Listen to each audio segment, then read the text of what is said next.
बांग्लादेश का हूँ। बांग्लादेश की खबर मैं रोज आपके लिए लेकर आता हूं क्योंकि बांग्लादेश पर नजर रखना बहुत जरूरी है। बांग्लादेश में हिंदुओं पर हो रहे अत्याचारों की खबरें, वहां की अंतरिम सरकार का पाकिस्तान से मोहब्बत, सब कुछ तेजी से बढ़ रहा है। बांग्लादेश सरकार ने पाकिस्तान को लेकर हाल ही में एक ऐसा फैसला किया जो भारत की सुरक्षा के लिहाज से ठीक नहीं है, चिंता वाली बात है। बांग्लादेश की सरकार ने नए फैसले के मुताबिक पाकिस्तानियों को वहां जाने के लिए वीजा नियमों में ढील दे दी है। आसानी से पाकिस्तानियों को वीजा दिया जाएगा। पाकिस्तानी के नागरिकों को बांग्लादेश का वीजा लेते समय सिक्योरिटी क्लियरेंस नहीं लेना पड़ेगा। एक्सपर्ट्स का मानना है कि बांग्लादेश की अंतरिम सरकार का पाकिस्तान को लेकर फैसला भारत की सुरक्षा के लिए परेशानी खड़ी कर सकता है। दरअसल शेख हसीना की आवामी लीग पार्टी जब तक बांग्लादेश की सत्ता में रही तो पाकिस्तान से दूरी बनाकर रखी। शेख हसीना की पार्टी पाकिस्तान को 1971 के अत्याचारों का जिम्मेदार और साल 1975 में शेख मुजीबुर रहमान की हत्या में आईएसआई की भूमिका का होने का दावा करती रही है। लंबे समय से पहले ही संबंध खराब थे, जिसके बाद शेख हसीना ने साल 2019 में पाकिस्तान को लेकर एक सख्त फैसला लिया। उस फैसले के मुताबिक बांग्लादेश में आने के लिए पहले नो ऑब्जेक्शन क्लियरेंस जरूरी कर दी गई। लेकिन पाकिस्तान से बढ़ते प्यार की इन पींगों का नतीजा है कि हिंदुस्तान के खिलाफ नफरत और बांग्लादेश में हिंदुओं और धार्मिक स्थलों पर हमले लगातार बढ़ रहे हैं। कट्टरपंथी लगातार हिंदू परिवारों को टारगेट कर रहे हैं। हिंदुओं और इस्कॉन के जो लोग हैं उनको काटने की धमकी दी जा रही है। सरेआम नारेबाजी चल रही है। हिंदू मंदिरों में आगजनी तोड़फोड़ की जा रही है। शुक्रवार को इस्कॉन के एक और मंदिर में अराजक तत्वों ने तोड़फोड़ की। कट्टरपंथियों ने हमला कर दिया, मूर्तियों में आग लगा दी। रिपोर्ट्स के मुताबिक हमला इस्कॉन नमहट्टा मंदिर पर आधी रात को किया गया। कोलकाता इस्कॉन के उपाध्यक्ष राधा रमन दास ने अपने एक्स अकाउंट पर इसकी तस्वीर शेयर की। मंदिर में रखे देवी देवताओं की मूर्तियों और आसपास के सामान पूरी तरह जल गए। यह मंदिर ढाका के तुराग थाना इलाके में है। बताया गया कि पेट्रोल डालकर मंदिर में आगजनी की गई। इससे पहले भैरव मंदिर में, उसके बाद फिर भैरव एक इलाका है जहां पर इस्कॉन मंदिर में तोड़फोड़ की गई थी। कट्टरपंथियों ने मंदिर में घुसकर न सिर्फ आगजनी की बल्कि वहां पर पुजारियों को भी पीटा। बांग्लादेश में हिंदुओं पर हमले और मंदिरों में तोड़फोड़ का भारत में बहुत तीखा विरोध हो रहा है। हिंदू संगठन लगातार विरोध कर रहे हैं। 5 दिसंबर को असम में बांग्लादेश बॉर्डर पर हजारों की संख्या में लोग इकट्ठा हुए और बांग्लादेश के खिलाफ खूब नारेबाजी की। बांग्लादेश की सरकार पूरी तरह से पाकिस्तान परस्त हो चुकी है।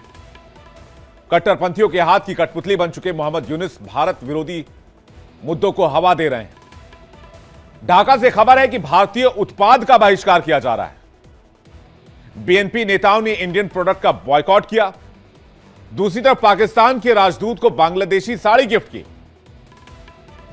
पाकिस्तान के लोगों के लिए वीजा नियम आसान बना दिए गए। पाकिस्तान से 25,000 टन चीनी आयात का समझौता किया गया है। इसके अलावा पाकिस्तान और तुर्की की मदद से बांग्लादेश अपनी सेना को मजबूत कर रहा है। भारतीय बॉर्डर पर ड्रोन की तैनाती की गई है। भारत से 2 राजनयिकों को वापस बुला लिया गया है। बांग्लादेश में हिंदुओं पर हमले के बीच असम की से खबर आई, जहां पर बराक घाटी के होटल मालिकों ने ऐलान किया है कि वो बांग्लादेश में हिंदुओं और अल्पसंख्यकों पर हमले बंद होने तक किसी भी बांग्लादेशी नागरिक को नहीं ठहराएंगे। बराक घाटी में कचार, श्रीभूमि यानी कि पूर्व में करीमगंज और हैलाकांडी के 3 जिले इसमें शामिल हैं। बांग्लादेश के सिलहट क्षेत्र के साथ असम का 129 किलोमीटर लंबा बॉर्डर लगता है। बराक घाटी होटल और रेस्टोरेंट एसोसिएशन के अध्यक्ष बाबुल राय ने कहा कि बांग्लादेश में हिंदुओं और दूसरे अल्पसंख्यकों की हालत ठीक नहीं है। इसे किसी भी तरह से स्वीकार नहीं किया जा सकता है। इसलिए हमने तय किया है कि जब तक स्थिति में सुधार नहीं होता, हिंदुओं पर अत्याचार बंद नहीं होते, तब तक बराक घाटी के तीनों जिलों में देश के यानी कि बांग्लादेश के किसी भी नागरिक को जगह नहीं दी जाएगी। यह एक तरह का विरोध प्रदर्शन है। उन्होंने यह भी कहा कि बांग्लादेश के लोगों को यह सुनिश्चित करना चाहिए कि देश में स्थिरता लौटे। स्थिति में सुधार होने पर ही फैसले पर पुनर्विचार किया जाएगा। यानी देश के अंदर भी लगातार बांग्लादेश को लेकर सब्र जवाब दे रहा है।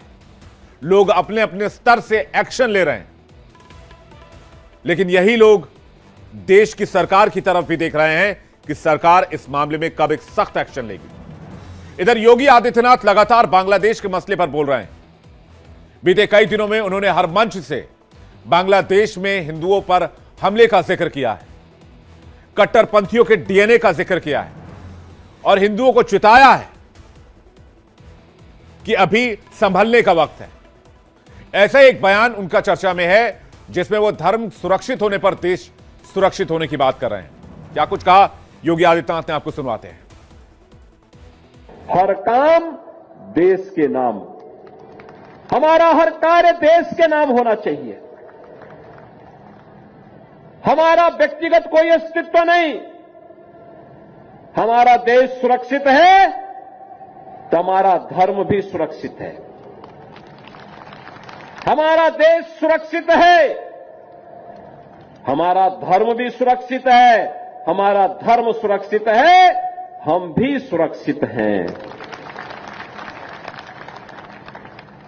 और इसलिए जो भी कार्य हो, व्यक्तिगत स्वार्थ से ऊपर उठ करके, व्यक्ति से ऊपर उठ करके, समाज से ऊपर उठ करके, मत और मजहब के दायरे से ऊपर उठ करके, इसको सनातन धर्म के मूल्यों के अनुरूप भारत की वैदिक परंपरा का अनुसरण और आध्यात्मिक परंपरा का अनुसरण करते हुए हर कार्य देश के नाम।